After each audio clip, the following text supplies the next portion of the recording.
Hey everybody, we're back with a market update for October. Well, the real estate market continues to change. So would you say that we've crossed over into a buyer's market? You know, the experts, there are experts that we pay attention to, us realtors, services folks subscribe to that have little needles that go one way or the other, sellers market, cute. buyers. Yeah, it's always cute. So where's the needle these days on the experts? The expert needle, the expert's needle is still like tipping towards a seller's market, but I don't really. Where's your needle? My needle is like, it would be like pegged over to the buyer's side right now if it weren't for the fact that we have higher rates and lower inventory. So from that standpoint, there's not a lot for buyers to choose from. So sellers are able to hang on probably to prices that might not otherwise be tenable. The fact that inventory is staying so low is really keeping prices from dropping, which they might otherwise do under these conditions. They still have been dropping. Yeah. It's just a matter of how low will it go. Right. So let's take a look at the month-over-month data here, and then we will zoom out and look at the yearly data. So what happened between August and September? So August of this year, we had 3,034 new listings. And continuing this trend of less new listings every week, we only had 2,717 in September, which is a negative 10.4% change in new listings. And therefore, the number of homes for sale on the market also declined by about the same amount, 10.7%. At the same time, we have a 21.6 or call it 22% decline in pending sales, which is going to lead to a larger decline in closed sales next month. As closed sales are a lagging indicator. They are. And so I think this less new listings and less homes for sale is a function of sellers looking at what's happening in the market and saying, I got a pretty low rate right now. I've got a payment I can afford. There aren't really a lot of homes on the market for me to look at and buy or move up or down to. So I'm staying put. I'm not putting my home on the market. I'm waiting for sunnier skies. And that could, in the environment that we're in right now, and we'll get to it a little bit in another slide, but I think that might be a pretty long wait if you're waiting for things to quote unquote recover. And if you're waiting for things to come back to where they were, say, April, March of this year, could be a while. So, median price is somehow up 1.6%. I think, again, that's likely just a function of so few homes on the market that it's holding the prices up or steady for the moment. Yes, for the moment. Anecdotally, I can come up with lots of examples of homes that should be sold that are on the market for way less than what they could have been on the market for a few months ago and still not selling. So let's move on to, again, new listings we talked about. And the number of new listings is at the lowest it's been for both detached and attached in the last 2 years. This is 2021, 22. Significantly less, 22%, 23% less new listings this September. So then looking at closed sales, which is really where the rubber meets the road, we're off. My eyes aren't 36.1. My eyes are still okay. I can barely see that. Well, I've got some new glasses on the way. Thanks, Trish. And so we're 36% off from last September to this September. And similar with the attached properties. And year to date, we're off 22.6. So, closed sales, everything appears to be trending in the wrong direction if you're looking to support real estate prices.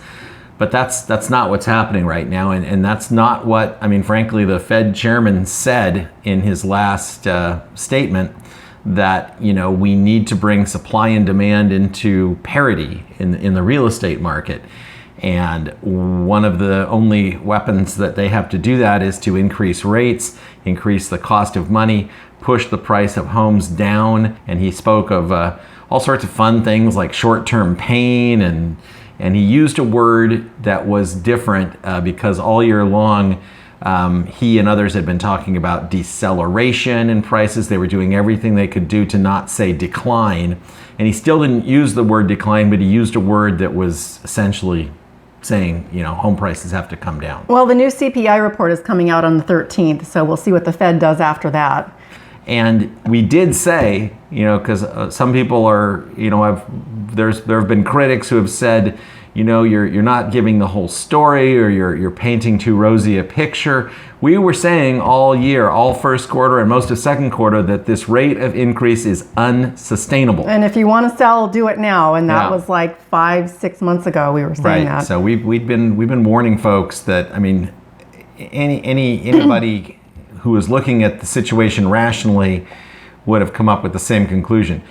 Prices were climbing at an unsustainable rate, and therefore, are coming back down the other side again. And that's what happens in Southern California, whether it's a 5-year cycle, 7-year cycle, 10-year cycle, 12-year cycle, whatever it is. Historically, we are not like the Midwest, where we have these nice gentle rolling hills like the sand hills of Nebraska. We have the Sierra Nevada mountains. They go up and they go down. I would say we should move to the Midwest, but I can't live without the ocean. I need to live close to the ocean. I have to be close to some water somehow. Do they have Trader Joe's in the Midwest? I also need to be close to Trader Joe's. I'm sure they do. Oh, okay. I'm sure they do. Any Midwest viewers, let us know about that, but I'm pretty sure you do. All right, so inventory of homes for sale is actually, that number is up from last year, which was down from the year before. And that is a function of all the homes that rushed into the marketplace in early June. We had a big explosion of homes for sale. Some of those are still hanging around depending on the pricing and condition. Right. So that's up 29% from last year. Although the year-to-date number is not that far off, we do have some more homes for sale year-to-date than last year, but just last September to this September, quite a bit different. So that brings us to median sale price. And so we're seeing $915 here is the detached median sale price. And this was at $1 million at our highest update. 1 million even, I remember that. I remember it was 1 million even. You can go back and find the video. It's there. And so 85,000, that would indicate roughly an 8% drop. And homeowners have a really hard time letting go when they're trying to sell of this unrealized gain. Folks, it's the same with all markets. You saw your stock at this dizzying high, you didn't sell it, and now it's so much lower you just can't wrap your head around the number, because you see what, Charlie across the street got 6 months ago, and you want that, but unless your home is on the market, unless you're under contract, that equity is an unrealized gain, and it's not real. It's a number on a piece of paper. So what you can get now is what you can get now. And the longer you hang on, unfortunately right now, I believe the worse it's going to get for you in the near term. So why is this happening? Because, 2 words. Mortgage rates. And the primary mortgage market survey from Freddie Mac, weekly average for the last week was 6.66. So they couldn't have rounded up or down and made it a less ominous number. I mean, come on, Freddie Mac. Anybody who's, our age, or anybody who grew up in the 1980s. The Ozzy Osbourne era. Yeah. I mean, the 666 is just, it's not a friendly number. I don't like that. So yeah, the average 30-year fixed is at 6.66, and that's average. So, if there's if you're buying a condo, you're going to get a higher rate. If your credit isn't perfect, you're going to get a higher rate.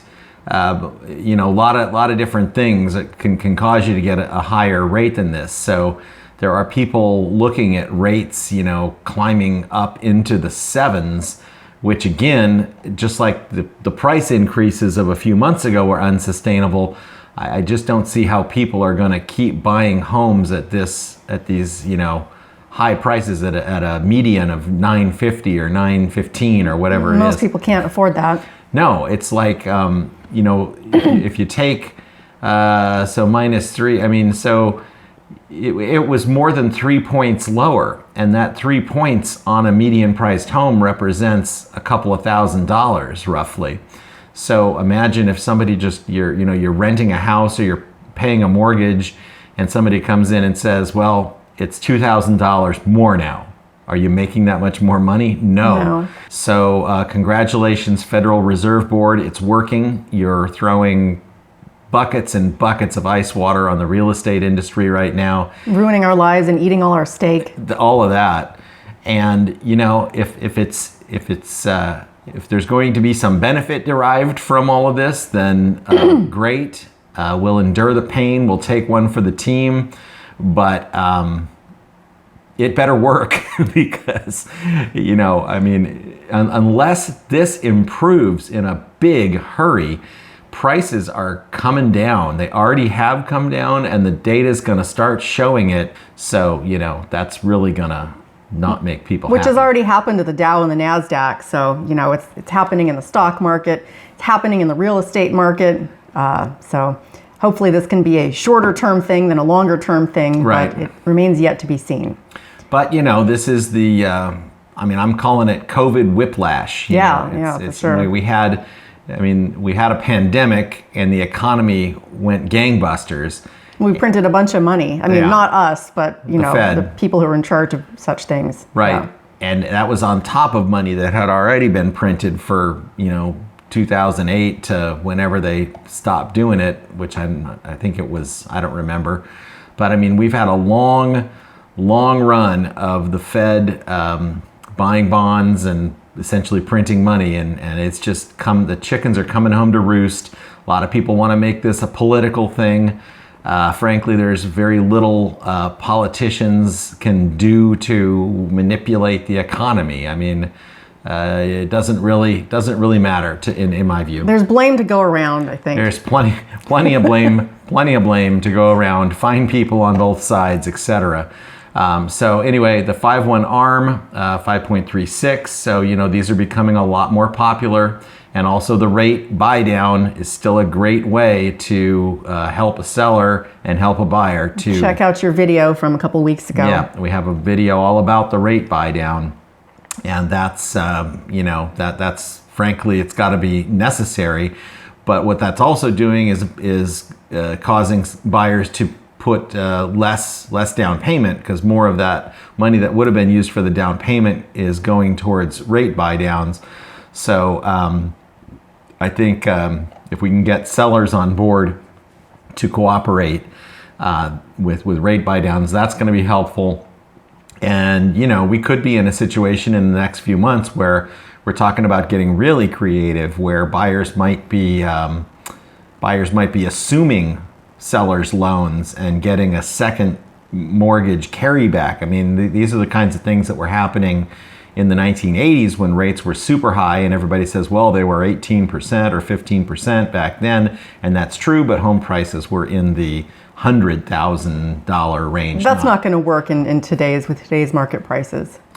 So no, 18%? No, you can't have that. No. So, but what I'm saying is we're going to start triggering creative financing, and I'm not talking about the kind of creative financing that we were doing in 2006 and 7. I'm talking about real creative financing to help people get into homes and help people get out of homes. So now is not the time for the novice, inexperienced realtor. I wouldn't be hiring anybody right now who wasn't well seasoned and ready to weather this current storm because we're in it. Well, we've certainly been through the flames a couple times, and it looks like we might be doing it again. So here we are. Here we are yet again. So, that's our rosy real estate update. And it's not all bad news. It's still, real estate is still your safest investment. and owning a home is still better than renting a home. For sure. These things are all true. And the other thing that's true is people wind up having to move for a variety of reasons. Treating your home as an investment or a piggy bank or something like that isn't really a good strategy. It is an investment. However, the value fluctuates, and sometimes when you gotta go, you gotta go. So. Well, you get to live in your home, and I can't live in my Party City stock. So that's too bad. It's not quite as much fun. It's too bad we can't live inside those TD Ameritrade charts of yours. All right. Well, right. Are we good here? We're good here. Okay. All right, everybody. Well, thanks for joining us. And if you have any questions about your moving plans, send us a message or give us a call.